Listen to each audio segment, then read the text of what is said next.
Hey guys, welcome back to my channel. This is Rati here.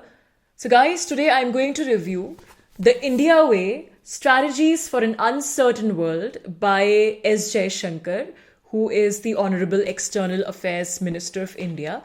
So the India Way by S. Jaishankar.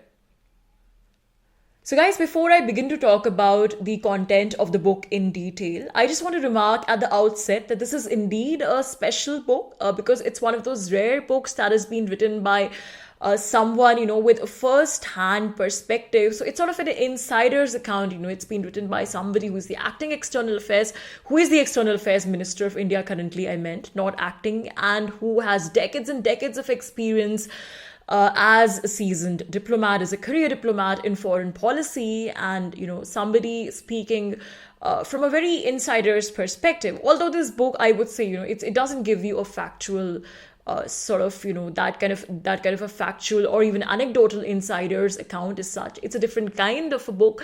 But I think the fact that it's written by somebody who has been such a seasoned diplomat, and the fact that it's been written by the country's external affairs minister, obviously has a role to play. And it really makes me, sort of want to pick up this book.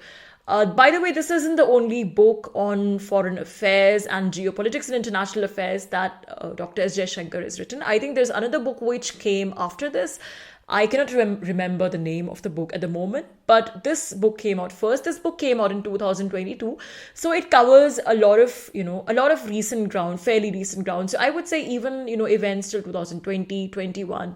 So the entire post-coronavirus period, there's a whole chapter dedicated to the post-coronavirus period and how the global geopolitical order sort of has underwent a transformation in the post-coronavirus period, how the pandemic reshaped the global political order. There's a small chapter dedicated to that also. So it covers, fairly a lot of recent ground. Now, I think for this kind of book, it's important to mention the targeted readership of this book.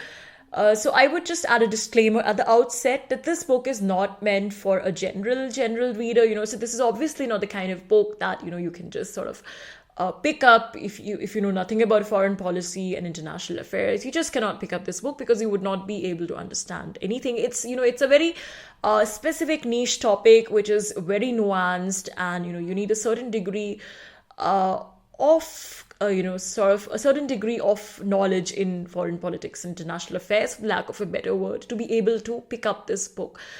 So I think this is an immensely useful book for journalists, especially journalists, I would say, because as journalists, we are constantly writing on geopolitics and international affairs, so reading this kind of book really kind of gives a the much needed critical background perspective to, the developments in geopolitics and international affairs, which you cover as a journalist. I'm myself a journalist, and I've been reading this book, on and off for my work. It really helps me in, writing articles on geopolitics, whether I'm talking about the Prime Minister Modi's recent meeting with Donald Trump, or whether I'm talking about, India's stand on the Russia-Ukraine war, or on the Israel-Palestine conflict. All these larger geopolitical issues. This book gives you a very good background, context, and it gives you very good sort of background insight to kind of, pin down your arguments in a theoretical framework. So I would say it's a very useful resource for journalists. Apart from journalists, anybody who is in sort of the field of research, whether you're doing academic research or any kind of research, for people who are researching geopolitics and international affairs, it's a very, very useful book. Having said that, it's not like, as a general reader, you cannot read this book at all. Obviously you can, which is why, I'm reviewing this book in a general, on my general interest YouTube channel. So, if you are a general reader with a considerable amount of interest in geopolitics and international affairs, and you follow the newspapers regularly, follow the news regularly, and you're sort of kind of you have some basic know-how of this field, and you can certainly read this book. Your level of understanding, obviously would depend how much you already know, but it's certainly accessible enough to a general reader with, some degree of interest in geopolitics and international affairs. So it's not like that, it's completely off limits for a general reader. So that's about the readership. Now, coming to the book itself, the book is divided into a couple of chapters and very lucidly written. Language is, of course, I would say, it's not like it's kind of on the complex side because the language is the language of diplomacy. So it's sort of, the flow. It's beautiful. It's a pleasure to read if you're kind of familiar with that kind of, language of diplomacy, and you kind of sort of are glued into international affairs and geopolitics. It's not so complex, that I wouldn't say it's jargon written, but like I said, it's written in the language of diplomacy. So it's not written in a way to kind of like, make a layperson acquainted to international diplomacy. There's a lot of, it's very creatively written though, there are a lot of examples taken from different contexts and all that. And one of the most striking features of this book is there's in fact a particular chapter which is, called, let me see the name of the chapter. What's it exactly called? It's called Krishna's Choice, the Strategic Culture of a Rising Power. It's the third chapter. So again, while explaining the nuances of foreign policy, India's foreign policy, and the changing geopolitical order, and, India's status as a rising power, and how is India's role is evolving in this changing geopolitical order, S. Jaishankar draws a lot of parallels between, the statecraft as practiced in ancient times, as illustrated through Sri Krishna's, Bhagwan Krishna's, the philosophy, the wisdom he imparted to Arjun, as narrated through Bhagavad Gita. He draws a lot of parallels between Sri Krishna's insights to Arjun during the Kurukshetra war and, the world of statecraft today.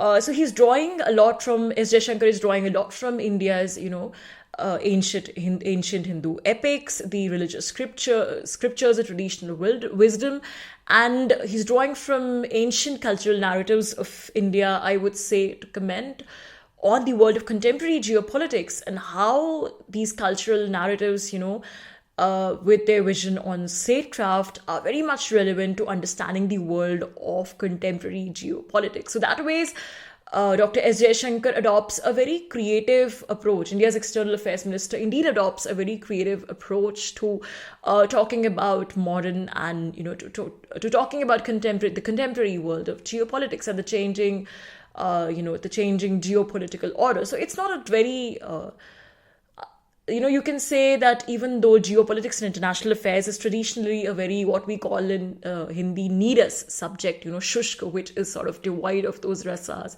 not sort of interesting for a layperson. But the way this book has been written, drawing these examples, like I said, from India's cultural narratives, it makes it pretty interesting. Another important point that, a couple of points that the writer is making here, which are, I think, worth sort of knowing. It covers, before mentioning this point, I think it's important to tell you that, the book has it doesn't have a very, sort of a myopic vision. It has a very broad-based vision and outlook.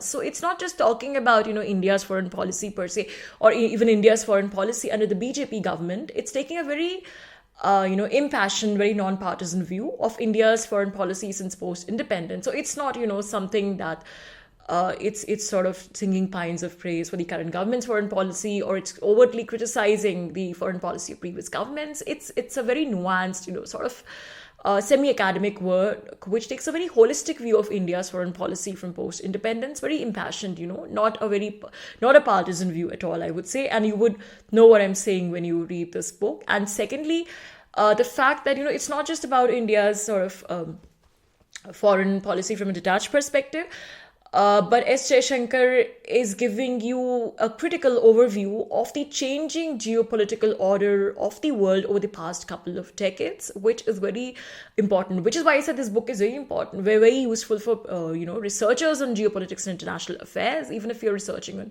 India's relations with Africa or the US, or India's relations with the European countries, or India's changing dynamics in South Asia. Whatever is the subject of your research, this book covers a lot of ground to give you a perspective on to give you sort of a background critical perspective on the changing geopolitical global order and India's role in it, be it from the point of view of the dominance of the so-called global north being on wane and the emerging power of global south, or be it from the point of view, the fact that the world is no longer characterized by, kind of a very black and white, compartmentalized this versus that, north versus south world order, but it's increasingly being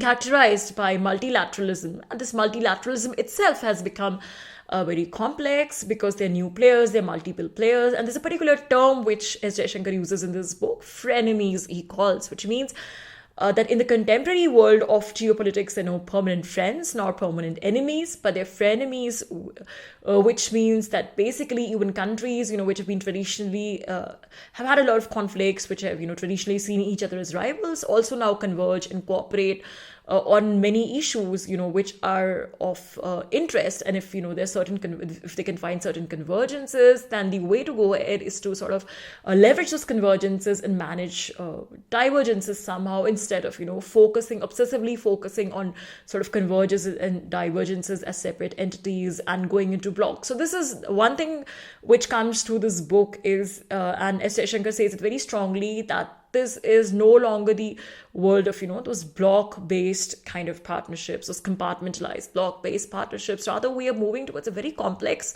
world order, where multiple global players converge and diverge on, various issues. And this gives a lot of maneuvering power, this gives a lot of bargaining power, even to developing countries, or even those underdeveloped countries from the global south, rising powers from the global south. So from the perspective, this is a very, sort of open-ended, fluid, dynamic world order, the writer says, which is very fascinating, which is the old world order is kind of crumbling. So this is a new world order. It gives you a lot of, sort of leeway to new players, and, especially the players from the global south, because the old rules are breaking down. Of course, the writer also warns you that this is also this can also have its challenges. Because since the old order is crumbling down, and multilateralism also somehow, those rules are also breaking down. And there are countries like China, for example, which refuse to play by the playbook of multilateralism. So there's a challenge to multilateral global order. But S. Jaishankar sees this as, something which can be leveraged as an advantage rather than a challenge. So he has a very positive view, I would say, of the changing geopolitical world order, and how India and the global south at large can, sort of leverage this changing geopolitical order. So there's a lot of ground covered. Like I said, there's a separate chapter on India and China, how India should deal with China, despite the fact that, India and China obviously have a lot of conflicts, a lot of divergences, but that doesn't change the fact that India and China are perhaps the only two ancient civilizations in the world which pose a challenge to the Western narrative, and which also kind of the most powerful countries in Asia, of course, at the moment, China being more powerful than India, but India is also a rising power. So India and China, if they manage to actually kind of somehow manage their differences and divergences, how they can actually cooperate to, tilt the geopolitical order towards Asia. So there's a whole chapter on that also. So, it's amazing the way book is written, and the astute the seasoned diplomatic voice is actually trying to balance everything and give you the positives in everything, not just from the perspective of India, but from the perspective of, the non-Western countries, and from the entire perspective of global South as well.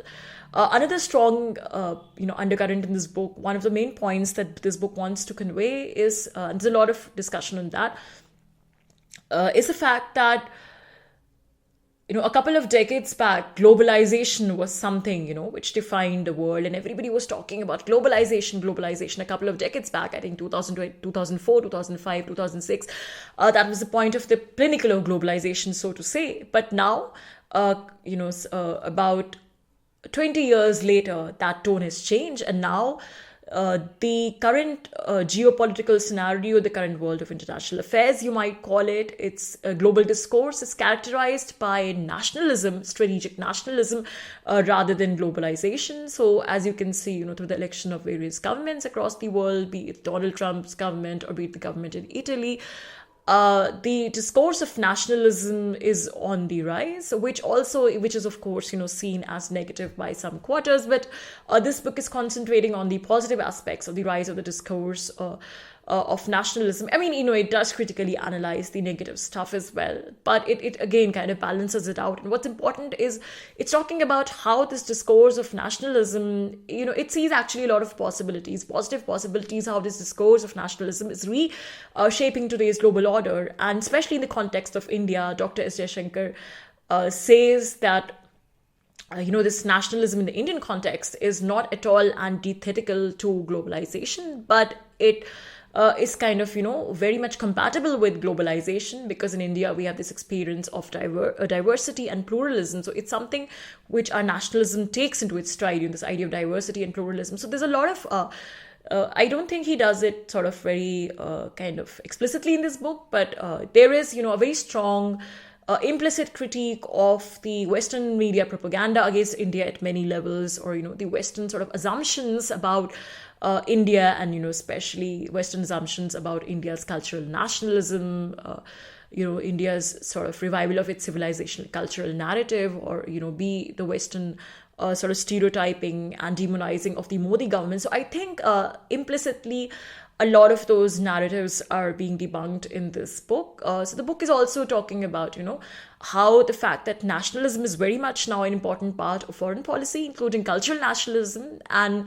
the revival of India's ancient civilizational and cultural ethos, the kind of narrative which India is building, cultural narratives. It's not something which is dissociated from foreign policy. So, be it sort of from other angles, or from the angle of India, for example, engaging with its diaspora. These cultural narratives are increasingly becoming very important for the world of foreign politics and foreign affairs and geopolitics, is what essentially Dr. S. Jaishankar is saying. So the book covers a lot of ground, and I can just go on and on talking about this book. It's a fairly exhaustive book, like I said.